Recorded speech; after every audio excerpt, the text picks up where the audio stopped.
वळतोय पुढच्या महत्त्वाच्या बातमीकडे। ग्रामविकास मंत्री जयकुमार गोरेंनी आपली बदनामी थांबवा अशी मागणी पीडित महिलेने केली आहे। अन्याय सहन न करता आपण लढणार आहोत या संदर्भात राज्यपालांना भेटणार असल्याचं या महिलेने सांगितलंय। कॉमस्कोर नुसार आता isakal.com आहे देशातील नंबर 1 ची मराठी न्यूज वेबसाईट। प्रत्येक अपडेटसाठी isakal.com ला नक्की भेट द्या।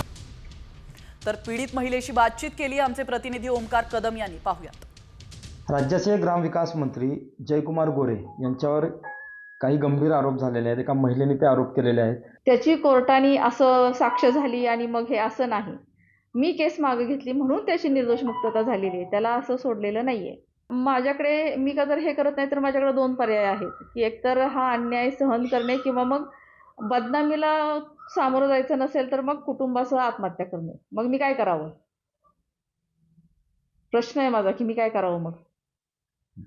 आणि त्यासाठी मग मी ठरवलेलं आहे की मी आत्महत्या नाही करणार, मी माझ्यावर अन्याय झालाय त्यासाठी मी लढणार आणि मी उपोषणाला बसणार। मी त्यांची पण गाठ घेणार आहे त्या संदर्भात राज्यपालांची आणि त्यांनाही सांगणार आहे की मी अशी आणि हे किती दिवस मी सहन करायचं, अजून किती वर्ष मी सहन करायचं। माझी मागणी फक्त एवढीच आहे की माझी बदनामी थांबली पाहिजे आणि हे तो जाणून बुजून करतोय, तो 2016 FIR केल्यापासून आजपर्यंत तो करतोय, ते थांबलं पाहिजे।